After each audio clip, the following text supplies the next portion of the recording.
नमस्कार दोस्तों। दाखिल खारिज और स्वीकृत, अपील और उपाय। अगर दाखिल खारिज जो है स्वीकृत हो जाता है तो उसका अपील और उपाय।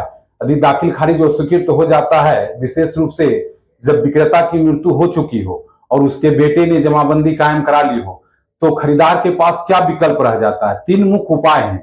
पहला उपाय, सीओ के आदेश के खिलाफ एसडीओ और डीसीएलआर के पास अपील करना, जिसके लिए 30 दिन का समय सीमा होता है। यदि वहां भी सफलता नहीं मिलती है तो दूसरा उपाय है एडीएम कोर्ट, कलेक्टर में जाना, और जहां जमीन के केवाला बिक्री पत्र के आधार पर मामले की सुनवाई होती है।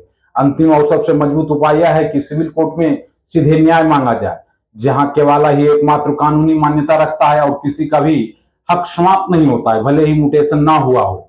विभिन्न अपीलीय चरणों में न्यायालय प्राप्त करने की समय सीमा और प्रक्रिया निर्धारित होता है। समय के साथ ही आप अपील कर सकते हैं, उसका समय फिक्स होता है, लिमिटेशन होता है, बाढ़ होता है। यदि आपका दाखिल खारिज का आवेदन अंचल अधिकारी सीओ के द्वारा अस्वीकार रिजेक्ट कर दिया जाता है तो आपके पास अपील करने के कई चरण होते हैं। पहला चरण जो है, आप डीसीएलआर कोर्ट के पास अपील कर सकते हैं।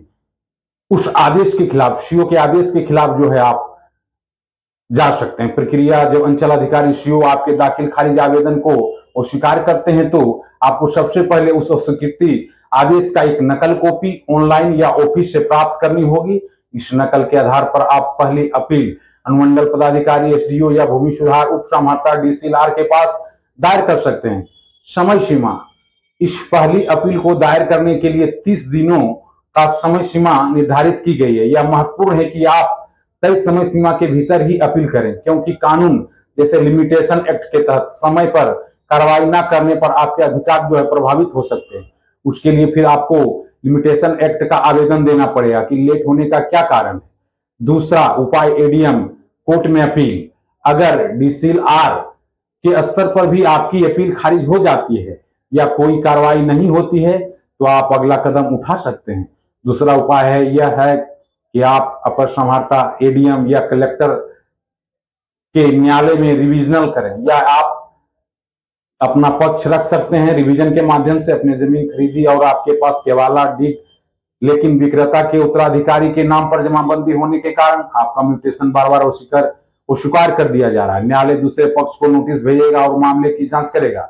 यदि यह साबित हो जाता है कि जमीन पर आपका कब्जा है और आपके पास वैध केवाला है तो न्यायालय आपके पक्ष में आदेश पारित कर सकती है, इसमें कोई दो राय नहीं है, लेकिन न्यायालय को आपको जो है समझाना होगा। तीसरा उपाय, सिविल कोर्ट प्रक्रिया। यदि आपको एडीएम कोर्ट से भी न्याय नहीं मिलता है तो आप केस वहां भी खारिज हो जाता है, तो आपके पास अंतिम और सबसे महत्वपूर्ण उपाय है सिविल कोर्ट, व्यवहार न्यायालय में मुकदमा दायर करना। सिविल कोर्ट में मुख्य रूप से आपके केवाला सेल डीड को मान्यता दी जाती है और इस बात को फर्क नहीं पड़ता है कि आपका दाखिल खारिज हुआ है या नहीं हुआ है।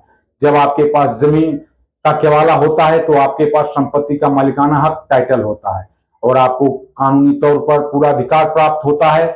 आपका अधिकार कभी खत्म नहीं होता है। सिविल कोर्ट से आपको जो है न्याय मिल सकता है और आपको सिविल कोर्ट में जो है केस दायर करने का सीमा जो है, समय सीमा 3 वर्ष होता है। इसके अंदर ही आप फाइल करें। यह ध्यान रखना महत्वपूर्ण है कि दाखिल खारिज एक राजस्व रिकॉर्ड है जो यह तय करता है कि जमीन का टैक्स कौन देगा। यह सीधे तौर पर मालिकाना हक साबित नहीं करता। मालिकाना हक का मुख्य आधार केवाला सील डीड होता है। तो आई होप दोस्तों आपको समझ में आ गया होगा। ये जो है, अगर ये सारा मैटर आपको समझ में आ गया होगा तो